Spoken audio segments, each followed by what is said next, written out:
Okay.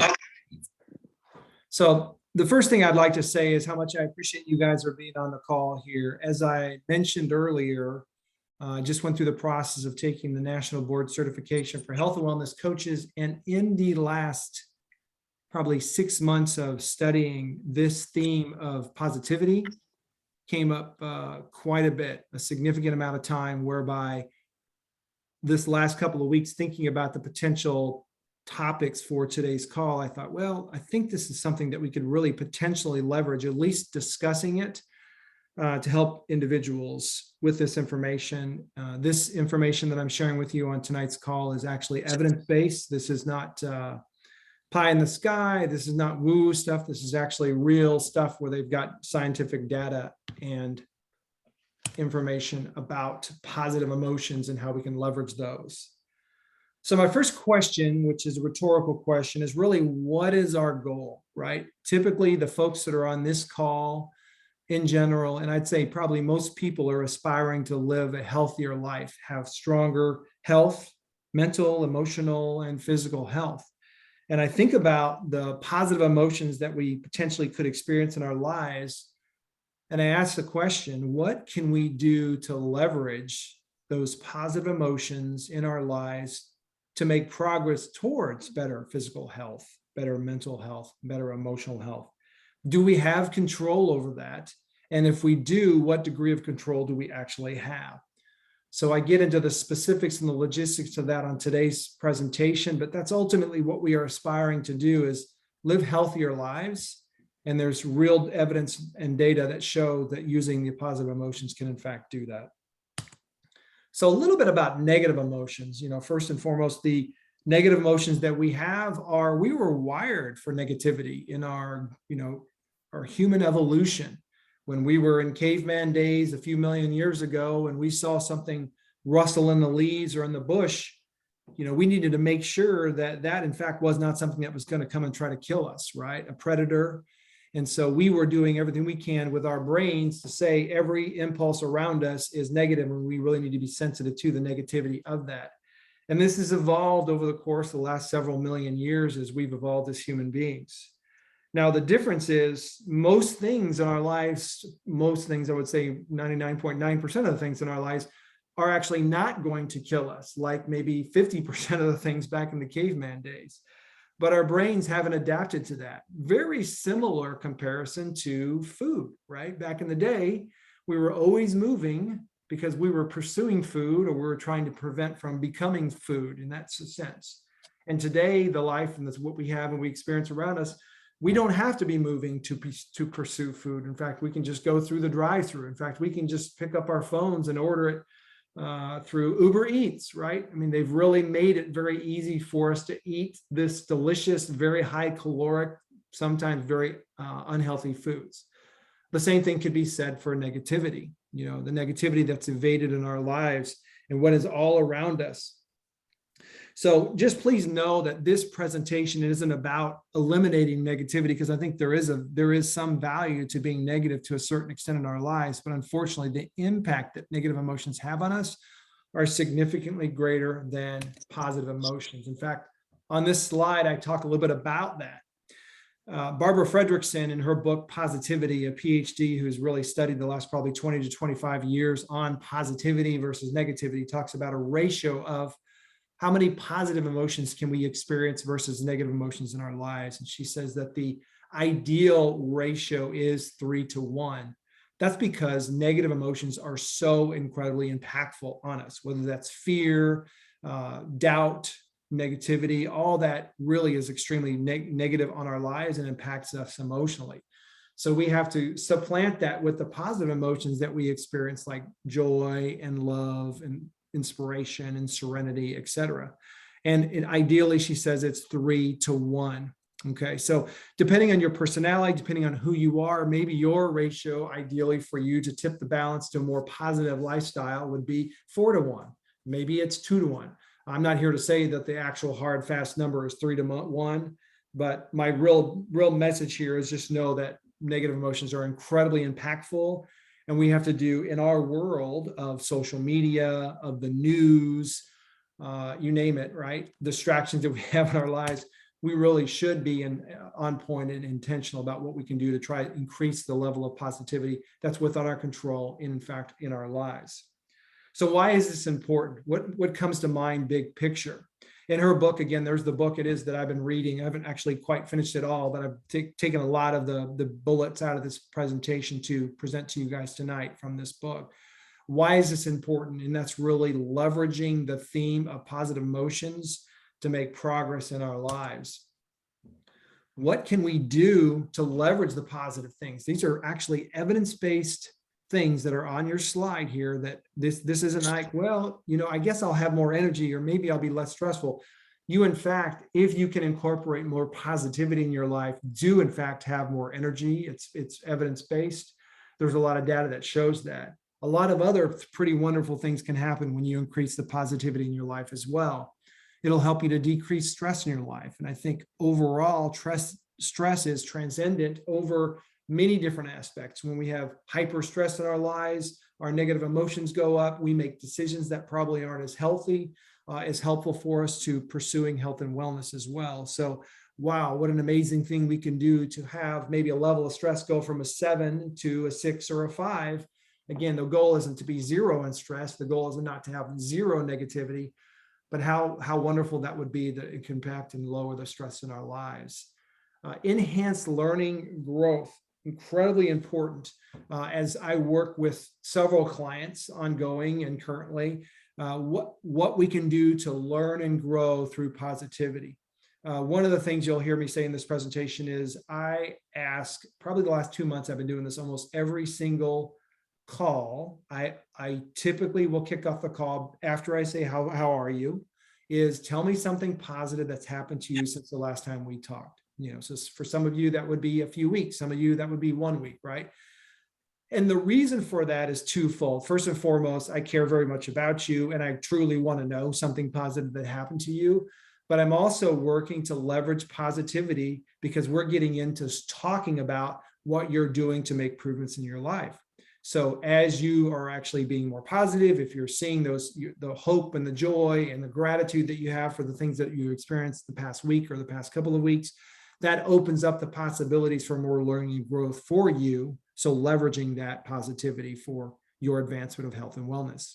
Improve resilience, stronger relationships by being more positive, better physical health, mental health as well. And many of us have heard about negativity and how people that are extremely negative potentially get colds all the time or have a really difficult time with, fighting off the immune response. So this lays me into, okay, that's a little bit about what it is and why it's important. Let's get into some of the nuts and bolts of, if you're positive or more positive, what potentially could we do and how could we do this? First thing is, you gotta know what you don't know. And to do that, you have to be open. So again, I do very much appreciate your being here on the call, or anybody online, because this is being recorded, listening to this. You're open to at least hearing what Mike has to say. This is interesting for whatever reason for you. If you're not open, there's no way that you're going to make progress to what you want to be making progress to. And that really big picture, the theme is whether you think you can or you think you can't, you're right?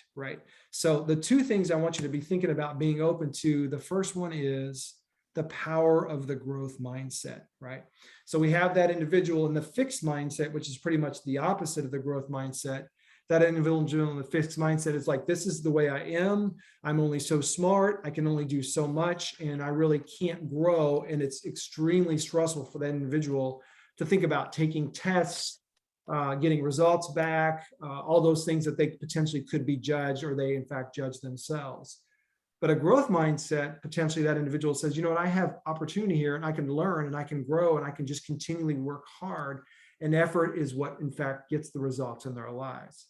So the first thing I want you to consider is just being open to having a growth mindset and recognizing that if you have a level of positivity that is maybe 1-to-1 or 2-to-1 as it relates to the negativity positivity ratio, where's the opportunity potentially to make that even that much larger? Just being open to that.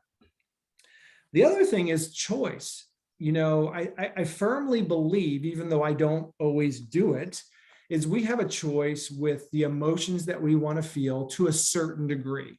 That doesn't mean that that I can always be happy all the time. I would love to be, but the reality is I'm going to feel down sometimes, and I can actually switch and change my mood. And I have a choice on how I want to respond to various situations, right?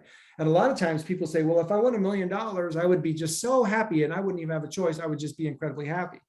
But if I won $1 million and I lost a loved one, I probably would not be happy, right? Same situation. In the context of losing the loved one, that means a heck of a lot more than me than $1 million. You can put that and say, well, I guess I had a choice of whether the $1 million would make me happy or not. So big picture, be open to the possibility is there's many choices that we actually have, and we have the power to make the choice to lean in one way or another. So again, into the how to, if you're open and you see the power of the growth mindset, and you see the power with being open towards what we can do to make that choice, a couple of hints that you can do. Number one, to build the awareness itself, you could potentially track it. So I think Helen talking about the Whoop device that's not as distracting with a monitor or something that gives her numbers right there on her wrist is a great example where she maybe every couple of days, she can just go look online and see where she's at with her steps, where she's at with her sleeping, etc. It's something that she will be more aware of and potentially can take action because of that, right? You can be intentional with reviewing your day. So if you're building your awareness to where you are with your emotions or your response to various situations, instead of tracking it, and a good example is that setting your timer every 3 hours to go off just to say, track your emotions. And when it goes off, you sit down and you think about it. Being intentional about reviewing your day still builds your awareness, because let's say before you go to bed, you literally spend 5 minutes and you think about your day and you review your day to build the awareness of where you had your emotions in various conversations, or where you had your emotions in context of different situations throughout the day. Reviewing that to build your awareness. The third thing is just to identify areas in your life where you know there's opportunity with negativity. It could be at work, it could be family relationships, it could be your physical health. Example, plant-based eating. I really struggle with this. I can't do this. And you have that self-talk that's extremely negative as it relates to plant-based eating. Again, that's just an example. Or you identify mental health, potential self-talk. You identify patterns in your life where you're like, wow, this is just something I continually say to myself, which is not necessarily positive or beneficial for me moving forward with learning, growth, development, wellness. On the right-hand side, there's a couple of quotes by Barbara Fredrickson against the PhD that wrote that book. The first tip towards an organized mind is to tame an overdose of negative emotion frenzy that many people deal with daily, right? We see that, we see it on the news, we see it when we talk to our friends and family members, etc. Also, she said, having less negativity, breaking the habit of negativity awareness is the first step. So challenging those limiting beliefs, and these limiting beliefs you see on the bottom here are really a mindset that's fixed. When somebody says, I'm really just not very good with names, they're actually internalizing by saying that they're going to continue to be bad with names. If you shift that to say, yes, I do sometimes struggle with names, which by the way, most people do, but I'm going to be really open the next time I shake somebody's hand, and I'm going to look them in the eye. And my intention is that I'm going to be good with names in the future. So they're being bad with names. Let's say they go from a 2 out of 10 in remembering the names to a 5 out of 10. So now they're actually average at names, right? So that's a fixed mindset versus a growth mindset. The challenging belief is, I'm just not good with math, right? I'm a girl. There's always that back in the day, the girls, which are doing amazing at math today, of course, because they're amazing at math, just like boys. I'm not good with math. I was always told since I'm a girl, just what a silly thing to say as a challenging limiting belief. Here's one that I've actually heard from a number of my clients. I can do well on a diet for about 2 months, and then I tend to do poorly. So they already have set up in their mind that there's going to be about 7, 8, 9, 10 weeks where they're going to do pretty well. And then just by default, they're going to do poorly. Or another one is, I always hit this certain weight when I lose weight, and then I really plateau there. That's just the way I do it. I don't know, why, but that's just the way I am. And that mindset, that challenging limiting beliefs potentially could hold you back. But even saying that and hearing that from some of the clients on this call and some of my other clients that I've had in the past, they've blown through some of those barriers because they've really challenged that limiting belief. I'm going to try to not mess this up. That's very negative because you cannot focus on the reverse of an idea, right? If I told you to please do not be thinking about pink elephants, it's incredibly important that while I'm talking about this topic of positive emotions, pink elephants should not come to your mind, should not come to your awareness. So if you could just please for the next 10 seconds or so, not be thinking about pink elephants. I'm pretty sure you kind of get my hint here. We're always thinking about pink elephants because you cannot think about the reverse of an idea. So what you're going to see in the next couple of slides is a way that you can potentially reverse that. I would also ask that, is it practical, right? And what I mean by that is, again, we're looking for tools that we can use to be more healthy. One of those tools potentially is to eat more plants in our lives. Not looking for perfection here, but what's the practicality of leveraging more fiber and more plants in our lives to be more healthy? Well, potentially we lose weight, we feel more satiety, our cholesterol goes down, our saturated fats go down. It's practical. The same thing can be said for limiting beliefs. Those are not practical, and the shift could potentially make that better. Also on the bottom, there's self-criticism, which is something that I see in myself. To be honest with you, I struggle with this from time to time, especially going into this major test that I just took. I can do it. And to Beverly's point, it was really focusing on making sure I was putting forth the effort. Self-criticism is a potential potent source of negativity that depletes our resources and makes it harder for us to move forward. And quite frankly, on my first slide, that's what this is all about, is moving forward. So as you have identified that particular pattern, i.e. negative self-talk, this is my fixed mindset, the most important thing is to interrupt that pattern, right? This is kind of the nuts and bolts, psychology 101 of what we can do to make progress towards living a more healthy lifestyle, right? So if you say, I really struggle with, I'm not going to pass this test, or I really struggle with hanging on to a lifestyle of plant-based living, that thought, I guess, if you will, is not helping to your enhancing that possibility, right? So what you do instead of thinking about the pink elephant or thinking about the negative thought is you shift your focus on what you can do and what you will do and the possibilities that are out there versus how you can't or you won't or you haven't in the past. It's really a matter of just shifting that focus to help and support you with what you're trying to do and just leveraging that. You have to be aware, you have to be intentional, and then you have to shift the focus. You identify it, you see the challenge, you shift the focus, and then you repeat. Again, this is not about being negativity, sorry, I just got a major text from my son.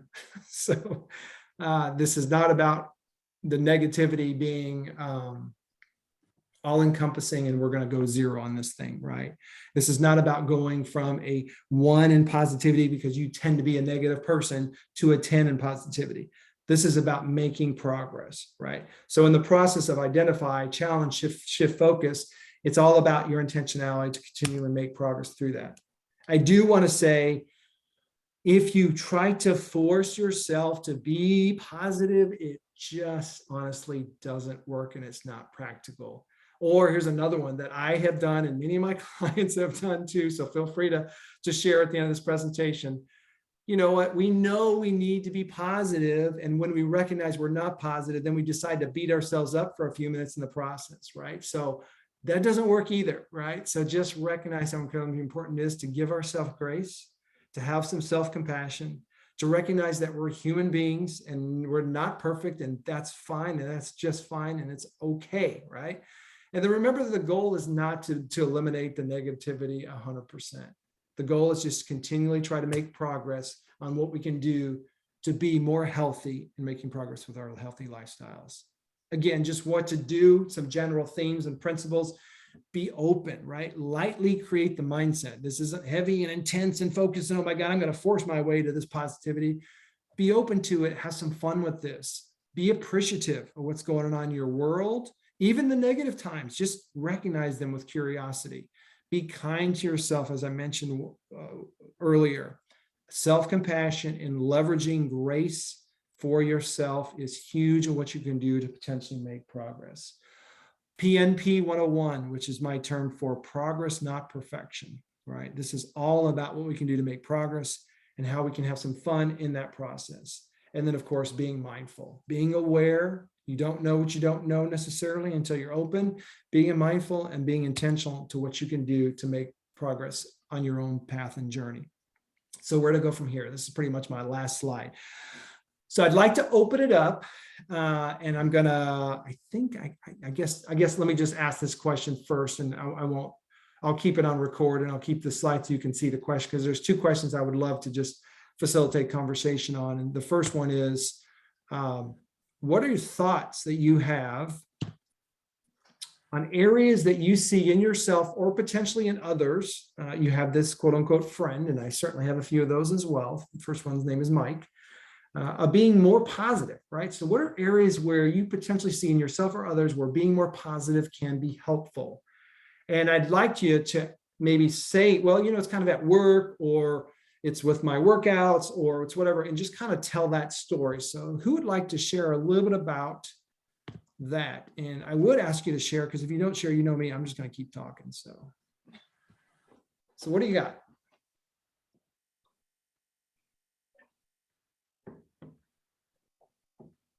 Well, for me, it's the food. Listen, there I go. I can't. Mm-hmm. I mean, nice catch. Nice catch. Oh, yeah. Well, there are just times that it's like, I don't want to have to think about it. I don't want to have to challenge it. Mm-hmm. I don't want to have to feel bad about it. I just want to eat it. Yeah. Yeah. So I would ask not to have a personal coaching session with you in front of everybody here, but I do so appreciate your honesty and your vulnerability. But language is so incredibly important, right?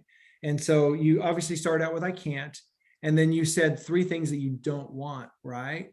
So what potentially is a way we can word those things that you don't want, which I totally get it. I'm not trying to make light of the frustration that we all feel from time to time. But right now, I definitely hear the passion in your voice. But maybe one of those I can't, or I don't want to, what potentially could you shift to have that be in a more positive frame that still gets you what you want versus not focusing on what you don't? Hey, Mike. Well, go ahead. I'm sorry. Go ahead. I'm sorry. Well, I was just going to say words instead of I can't. Probably I choose might be a better one. Okay. One of the things in the video clip that you sent me about self-compassion versus self-love, to say, I think it was the Atomic Habits video clip. Yeah. I am, rather than even I can, I will. I am is actually a stronger statement. I am, I don't know sometimes how to say that, but I am choosing healthy foods because I want to, positive affirmations, that kind of stuff. Yeah, you identify with those things. I am a healthy person. I am eating healthy food. And that identify, I think you're right. I mean, that's my opinion. I'm definitely not a psychologist. I'm not an expert in the capacity of what he's doing with that book. But when I want to quit smoking, right, which I don't smoke, but if I want to quit smoking and I decide on Monday I'm going to quit smoking, and by Wednesday somebody offers me a cigarette and my response is, you know what, I'm trying to quit smoking. Thank you so much. I appreciate it, but no, I'm trying to quit smoking. But if I say, no, I'm a non-smoker, wow, there's a lot more power in saying that statement with that identity to help you make progress towards your goal, which is very positive versus, well, I'm trying to quit smoking. Right. So I think you're right, Bev. That statement of I am and having that identity is huge. And then also I can or I will is also certainly a heck of a lot more powerful to, I can't do this or I can't do that or I really struggle. But thank you so much. That's sometimes though, kind of, especially in social situations, that's kind of a double-edged sword because it also, because maybe this is the negative thinking coming in because, if I say in front of people, I am healthy, I am eating healthy, I am whatever, they're going to be like, yeah, right. Sure. I mean, so it's kind of like a double-edged sword. It's kind of like a vulnerable statement, Yeah. at least publicly, maybe not so much privately, but publicly. Yeah. Yeah. You definitely put yourself out there if that's something that I was almost saying it like you say it to yourself or you say it to people that love and support you. Yeah. But yeah, I totally get it. You definitely put yourself out there as far as accountability. If you say that to others, if you go that route, and it really depends on whatever makes the most sense for you and your comfort level, right? Very cool. Cool. Kevin, what did you have? I think one of the things, just in the short week or 10 days that I've switched over, for me, I had to know my why. Mhm. And in order to change, I had to try to be very intentional Mhm. about my approach, because I agree. Like, my vice was soda, and it was terrible. When I found out how much sugar was in a 32-ounce thing of Pepsi, I about died. Yeah. But I know that I have to reduce certain things in my life in order to have the outcome that I want, and Wow. I'm willing to do that. It's and the positive piece, it really is just a mindset. I mean, it's a mindset that you have to grab onto and make a decision Yeah. which way you're going to go. You're not going to get rid of all of the negative, like you said. Right. It really is worthwhile. My dad preached that when I was a kid, and I think I've lived it my whole life. Yeah. And doctors can't believe, like lower stress levels and a lot of things when I go in for my annual stuff. I just can't believe it. But you got to get your cholesterol down, so I'm working on that. So yeah, thank you so much for sharing that. You really, big picture, you shared a lot of pretty powerful things. The first thing was, having the awareness, just in the simple fact that now, just by opening up the discrepancy to where you want to be to where you are, and having the awareness to your heart, why is this really truly important to you? There's so much power in your tapping into that. Your awareness of just knowledge of what's going on with sodas, right? Most truly, it sounds kind of silly, but most people really don't know. Most people do very much care about their health, but a lot of people really don't have any idea the detriment to something like that has. And again, this isn't about perfection, of course, but your red flags that are going up to say, oh gosh, if this is what I want in my life, which is, better health, and this is why this is important to me. And I'm sure there's so many things, knowing the kind of person that you are, we're probably very much alignment to, not that it matters, but I kind of understand and I get that. And then from that standpoint, for you to sit back and say, okay, well, I've got to be intentional, right? Huge statement to what you can do with the intentionality about not being perfect, but making progress and taking some baby steps, and then finishing it with, your dad, with the mindset and how that's incredibly important and it's been impactful for you your entire life. So thank you so much for sharing that. Very powerful. What else does anybody else have to share about mindset, positivity, where it maybe affects you in your life? What comes to mind?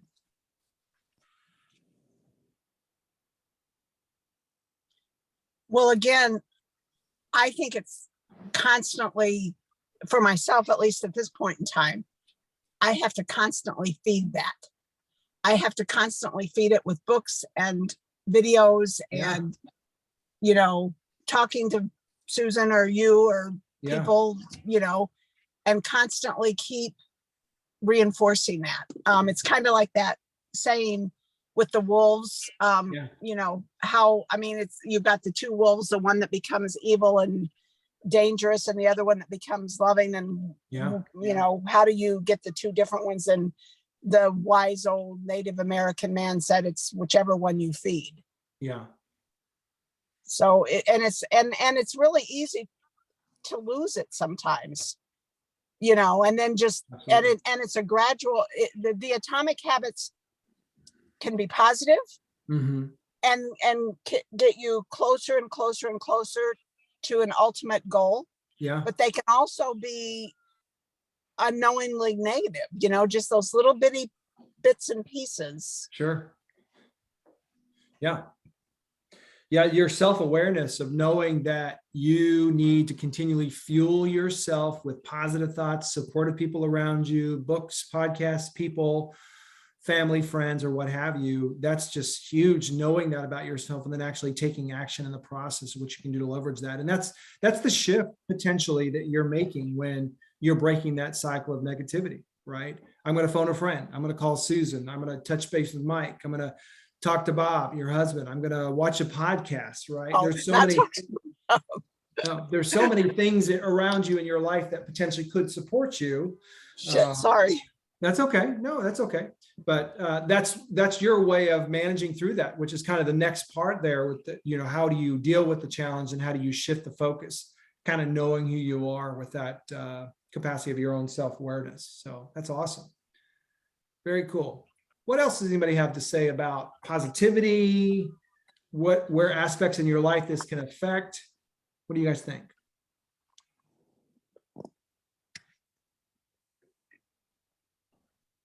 Well, I have always been somewhat positive, and sometimes it's probably fake, Mhm. but it's kind of I'd say it's the way I was raised or whatever. As an example, when I worked in my last job, I would be there was if we walked around we had like a track on the inside of the building. So you saw people all the time, and I'd say hello, or, how are you? People ask me how I am. I'm great. Thanks. How are you? Even if, I had a toothache or my day wasn't going so well, I'm just always just kind of try to answer lightly. I mean, not people that I'm very close to, but, in general, but there were people that you would see coming around the track and you'd be like, ugh, because, and one of it, like I would see Eeyore in my brain when they were coming, because you'd say, how are you doing? And they'd be, oh, so-and-so is this and in the hospital and life, my boss is horrible. Like they never had anything positive to say. And you just dreaded running into them. Right. When really I just, would have preferred, good, how are you doing? Right. So I think that, part of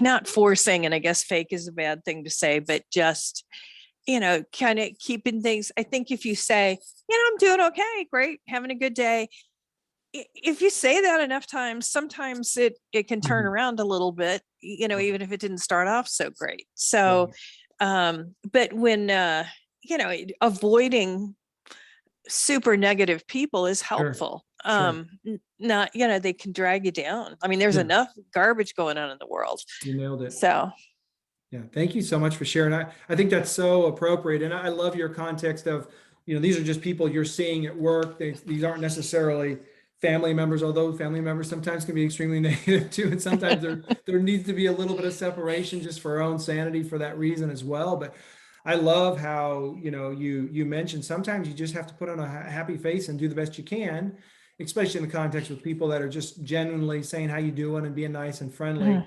But I think we probably have all those people in our worlds that it's, and I love your analogy about the Eeyore. I mean, here they come, and it's just one negative thing after another. And in my opinion, and this truly is my opinion, them going on and on about that is probably making them feel better, but it certainly isn't helping them to do any better. And in fact, it's really dumping on a lot of people around them as far as influence go. And I know I certainly have done that as well, in the context of being with people that I feel truly supported, where I can really be myself, is probably a little bit different. But to continually be that way incessantly in your life, I think you nailed it as far as what makes sense practicality wise. Thank you so much for sharing that.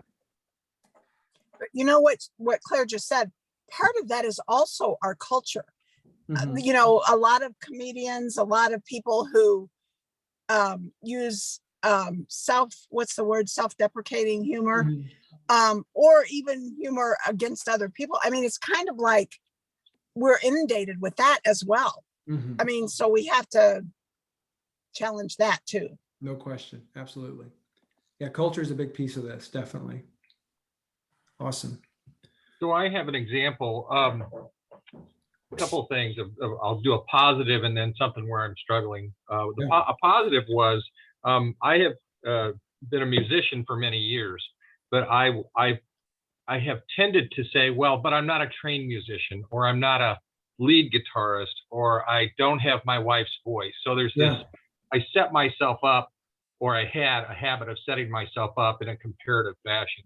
Yeah. And so one of the things that once I started eating more cleanly, and I gave up some numbing behaviors that were also very detrimental to my health, Yeah. one of the things that I decided to do was be more positive about my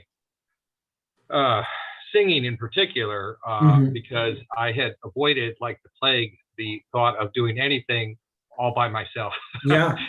I wanted to hide in the back of the group or in a section. And so I decided to be more positive about what I could accomplish as a soloist, and Yeah. specifically at church. And that's gone very well. And Wow. I would say surprisingly, but I would only say surprisingly is because I had so much negative self-talk around that topic. Yeah. And so it's really been fun, you know, That's wonderful. and a neat a feeling of accomplishment when I've been able to do that, and not go to the comparison piece. And I think that's this whole comparison thing. You know, where am I in comparison to someone else? Yeah, I definitely. mean, name the topic. Yeah, You of know, course. and getting, once you go there, well, I'm not as good as he is. Right. I can't do what she can do, you know, or I'm not perfect. You know, any comparative mindset, I think, has so much risk for negativity. Definitely. So the other example where, you know, so for instance, if I'm talking about my diet, when I only talked about being plant-based, I think I did better than when I started hedging my bets and saying I'm a flexitarian. Sure. You know, Yeah. I can, you know, I always, you know, by giving myself that trap door, you Sure. know, Sure. to indulge myself. You know, the problem is the trap door became the front door Yeah. when I went that route. So I have to tell on that. Yeah. And then the other thing is, not only have I learned that telling on it is incredibly important, because if you're not honest and you're not vulnerable, Yeah. I'm going to run in place if I'm not honest and vulnerable. But what I've learned is I need to be honest. I need to be vulnerable, because when I tell on it, when other people tell on it, I'm like, oh, okay, I'm not the only one.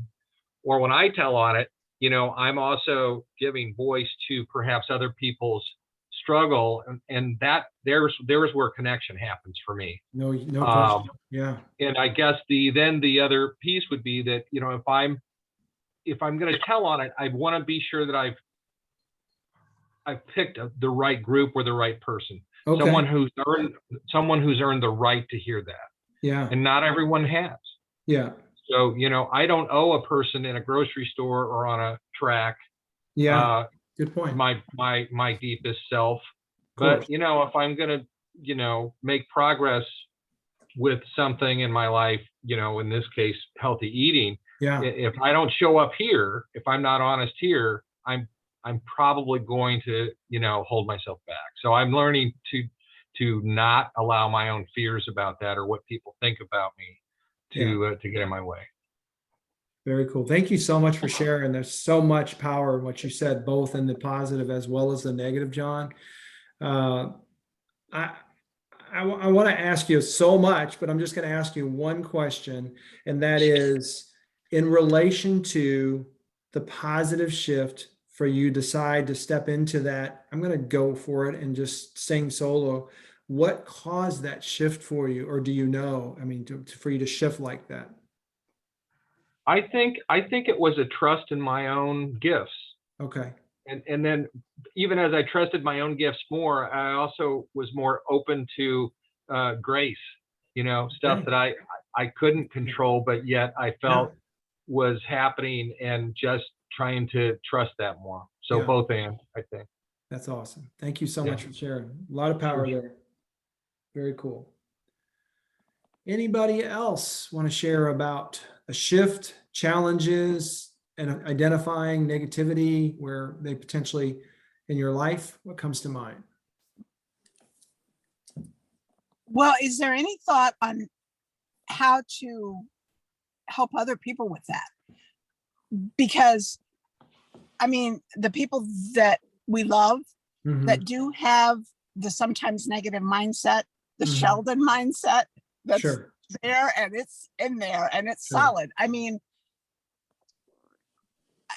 you know, without making the person, I mean, you have to just accept them, I think. I don't think you can Mhm. try to challenge it too much sometimes. Or how, or if you can, how? Yeah. Anybody have any thoughts on that? Yeah, I can share a story on that. Hang on. Oops. Am I on, Mike? We can hear you. Okay, I'm sorry. No, it's okay. Yeah, my dad went 87 years of being very positive. As I've been entrusted with helping with mom's care. Mom will be 90 in October. Wow. Mom couldn't be farther from my father's positive attitude. Gotcha. Now, I'm not saying she's Miss Negative because she's working on it, but she's very much different. And I really saw this just in the last couple of years since Dad's been gone. Yeah. And we've kind of been caring for things for her. And we do it because we love her. Of But course. boy, some days it's really hard Yeah. because she's independent. Luckily she still lives independently. So Uh-huh. she's also very stubborn as far as how Mhm. she wants to approach things. Mhm. And it's pretty much her way. So Mm. I don't know if you can change them, Yeah. at least from my family's perspective. Yeah. Thank you so much for sharing. Appreciate that. Yep. Anybody else?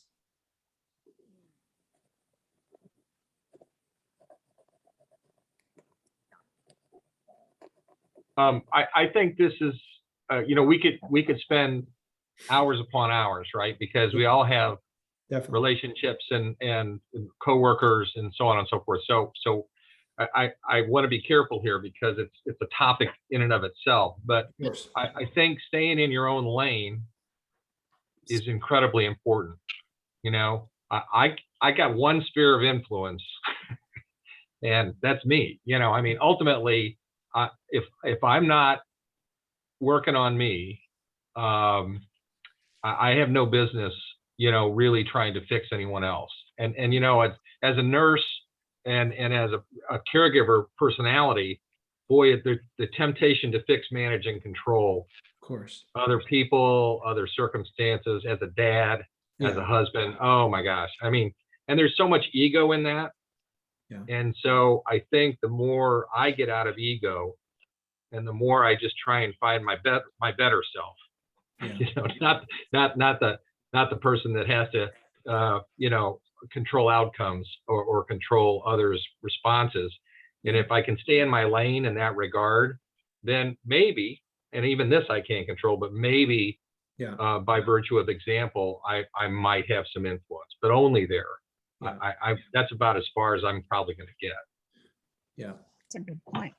Yeah. Makes a lot of sense, John. I would say that, you know, all those people, whether that's our kids or our parents or our spouses that we want to influence, it's all with the best of intentions. I know there's ego that's driving that. It's because we care so much, but I really believe, and I've had this conversation with probably almost all of my clients that have gone plant-based, that really want their spouse to go plant-based, or they struggle.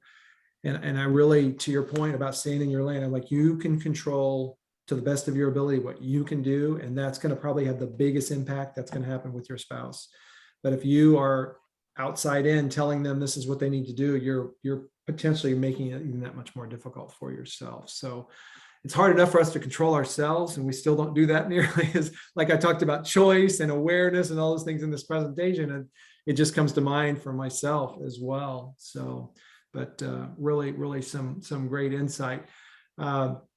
If it's okay, we just have a couple minutes left. I just want to share with you guys that, you know, as I went through just being vulnerable with you guys, as I went through the process of preparing to take this national board certification test. And again, many of you on this call and probably many of you watching this video have been so incredibly supportive and been huge cheerleaders to me with your words, with your confidence that you have in me. It's very much appreciative. But when I think about the negativity, and I would literally some days go down to this valley of despair where I just can't do this, it's just like we all do.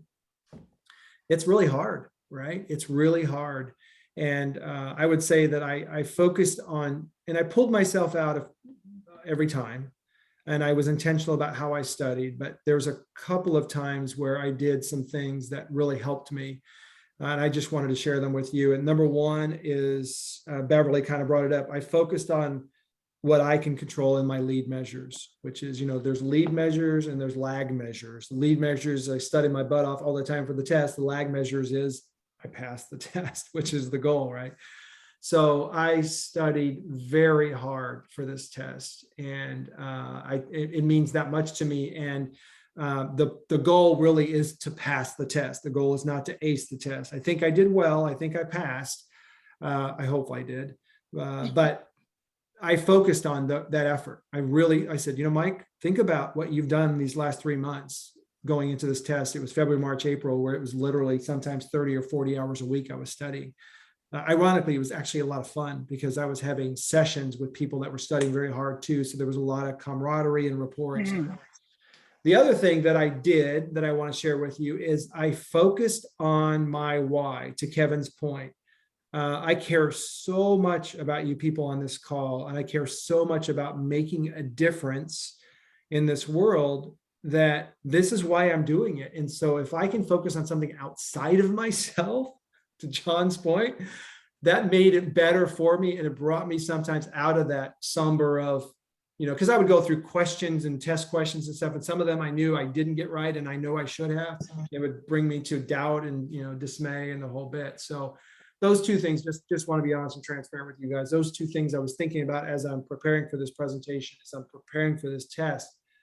Wow, I going through the whole process of preparing for that is a really good, like, my life and what I'm doing to be intentional about where I can be positive and when I can come out of that, which usually it happened within a day or so. When I came out of that, I was just in a much better place.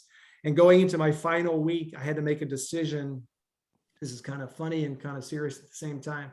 There's a lady that has questions for the test in her website, and they're all free questions, but her questions are kind of trick questions and they're kind of confusing. And some of them are good, but some of them are like, you go after 5 questions, you're like, oh my God, I just don't know this stuff.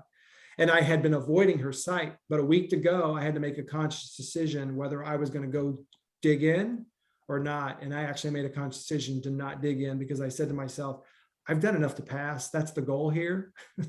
So I avoided her site. So this last week, I've literally been in a cloud 9 thinking, I got this thing. My level of confidence walking in there was really good. I was in a good emotional place, and that's where I want to be in general anyway. So that was very much intentional to say, I don't need to go there and then put myself into 2 or 3 days of doubt. That's not going to help me going into the test. I want to be in a place where I'm optimistic and encouraged and all those positive things you saw in that first slide. So, but anyway, any other final comments before we close it out? I really appreciate everybody's participation and being here today to talk about something that I feel like potentially be very helpful for folks.